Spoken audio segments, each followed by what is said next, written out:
साथियों, एक समझने का विषय है, जब बात कर्मचारियों को देने की आती है, एक आदमी 20 साल की उम्र में किसी विभाग में भर्ती हो जाता, पूरी जवानी खपा देता साथियों। और बुढ़ापे के अंदर साथियों समाज की परिभाषा देख लो, आज जो वृद्ध पेंशन जो मिलती है 2500 रुपए, गाँव के बुजुर्ग हैं उससे ही सम्मानित है साथियों। अगर बुढ़ापे का जवानी पहले में ऐसा नहीं कि सरकारी क्षेत्र के लोग बढ़िया सकून है, जो प्राइवेट सेक्टर में है अपनी तन्मयता से अपनी मेहनत से वो भी रोजी कमा रहे हैं, हमारे से ज्यादा कमा रहे साथियों। लेकिन एक बुढ़ापे के मान सम्मान सरकारी और गैर सरकारी नौकरी में दो ही अंतर होते हैं साथियों। और इसमें मुख्य 90% एक ही विषय पर विचार होता है, पेंशन का मामला, कि इसके अंदर रिटायरमेंट के बाद ताउम्र जब तक हम जिंदा रहेंगे हमारे को पेंशन का अंश मिलेगा। सरकारी नौकरी में इसमें सिर्फ यही एक अंतर होता है। काम करने की बात है। और एक और बात है साथियों, किसी भी तथ्य में जाने से पहले दोनों पक्ष को सुनना चाहिए, कार्यशैली को सुनना चाहिए। ये रोडवेज का एक छोटा सा जिक्र है साथियों। इस बेड़े के अंदर 2008 में भर्ती हुए थे, 150 का बेड़ा था, 150 बसों का, आज 90 बस है। और 2008 में कितनी आबादी थी, कितने स्कूल थे, कितने कॉलेज थे, कर्मचारी घटते जा रहे साथियों। रोडवेज के अंदर 20 मैकेनिक है और 36 अप्रेंटिस होल्डर लगे हुए हैं साथियों। वर्क बर्डन को भी देखना चाहिए, तमाम परिस्थितियों को देखना चाहिए। तो ये एक समझने का इश्यू साथियों। मात्र एक छोटी सी एक मिसाल देना चाहूंगा। मेरा नौथा गांव साथियों, तो टार गांव मेरे से पहले पड़ता है। किसी की बहन वहां ब्याह रखी थी और उसको लीजा शराब पीता था साथियों। और किसी एक बहुत बढ़िया मीटिंग में बड़े मान सम्मान से मेरे को अच्छे सतर से मैं बैठा उनके बीच में बात कर रहा था। तो साथियों उन्होंने कहा भाई आपका परिचय, आपका गाँव, मैंने गाँव का नाम बताया।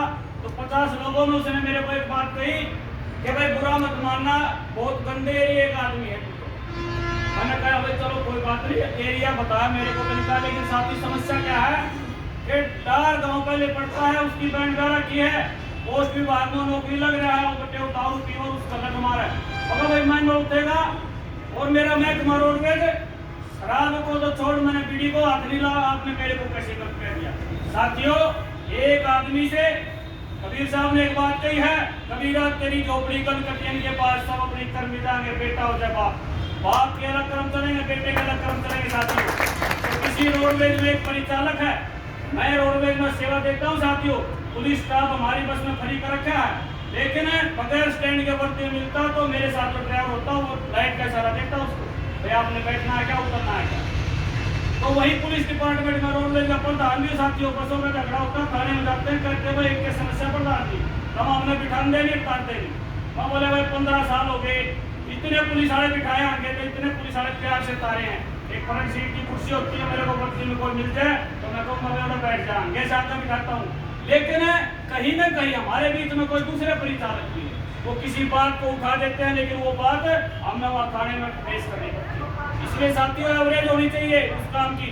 और दूसरी बात पेंशन का जो विषय है, मैं एक बात बताना चाहता हूँ आपको, आपके पैरेलल में कई राज्यों में पेंशन लागू होगी, हरियाणा में नहीं हुई है, आंदोलन जारी है।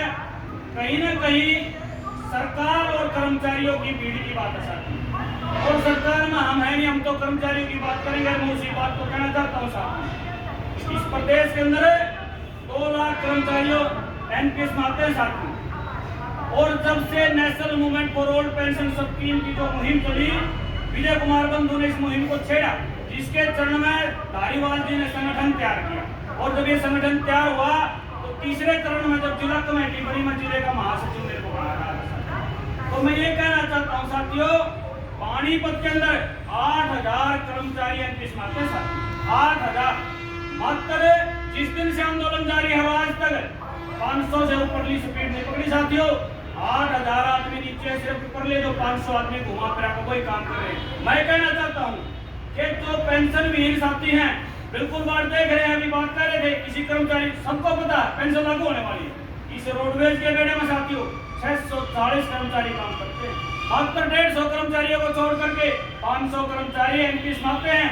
उनको पता है पेंशन मिल गई तो लाइफ 10 साल और चलेगी, पेंशन नहीं मिली रिटायरमेंट के बाद 10 दिए, एक बार बीमारी में पकड़ लिए, मेडिकल रिप्लेसमेंट हमारे बीच में है नहीं साथियों, वही लेकर दूसरी बीमारी की जरूरत नहीं है साथियों, सबने पता है। लेकिन सहयोग की बात है, आना क्यों कौन लोग चाहते हैं। तो मैं ये कहना चाहता हूँ साथियों, इस पेंशन को फर्ज से अरज पर मात्र 2 लाख लोगों की जो परसेंटेज एवरेज है, मात्र 10% लोगों ने इन सभाओं में शामिल होकर के पंचकूला लाठी खा करके और प्रत्यक्ष है प्रत्यक्ष रूप से चंदा दे करके इन सभाओं में आकर के इसको वहां तक पहुंचाया। जिस दिन जितने एमपीएस कर्मचारी हैं उनका 50% कर्मचारी के शनि स्पीड में आ जाएंगे। इस सरकार की औकात नहीं, इस मोदी की औकात नहीं कि आपकी पेंशन आपके चरण में उसी दिन आ जाएगी। मैं ये कहना चाहता हूं।